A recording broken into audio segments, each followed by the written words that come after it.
Caption Close Chicago, AP.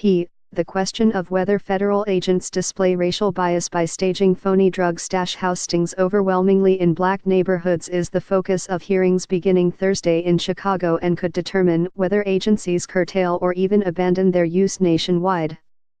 A first-of-its-kind panel of federal trial judges holds 2 days of hearings on the stings, which are overseen by the U.S. Bureau of Alcohol, Tobacco, Firearms, and Explosives and typically involve agents posing as cartel couriers who talk suspects into agreeing to rob drugs that don't exist from what they are told are guarded stash houses that are also fictitious. The 9 panelists, each of whom presides over 12 separate stash house cases with 43 defendants in all, chose to hear evidence simultaneously on the question after defense teams in the dozen cases all moved for the indictments to be tossed on grounds of racial bias. How the judges rule in coming weeks, and they could submit a single ruling, is expected to influence how courts around the country deal with similar claims about the stings, which have been a favorite tool of federal law enforcement dating back to the 1990s. Rulings in Chicago could also encourage the U.S. Supreme Court to take up issue. Among the panelists is Ruben Castillo, whose ruling in 2013 that there's a strong showing of potential bias in the stings generated years of legal motions and dueling expert reports culminating in this week's hearings. He ruled just weeks after he was sworn in as the federal court's first Hispanic chief judge. Stash house stings have been criticized on other grounds, including in how agents dangle the prospect of pocketing tens of thousands of dollars to often poor, desperate subjects.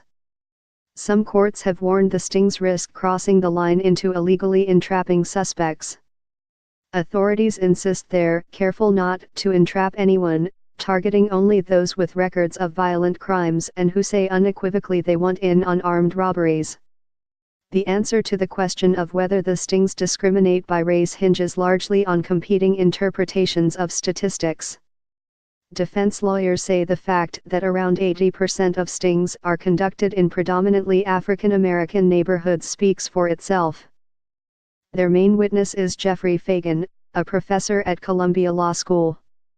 In his report for defense lawyers, he notes that out of 94 stash house defendants in the Chicago area between 2006 and 2013, 74 were black, 12 were Hispanic, and just 8 were white.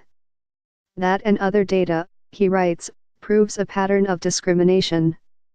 But government lawyers say it's only natural that trafficking-related stings are focused where trafficking activity is highest in low-income areas on Chicago's south and west sides.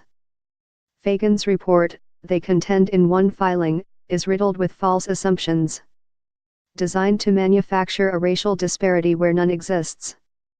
Their expert is Max Schanzenbach, a professor at the Northwestern University School of Law.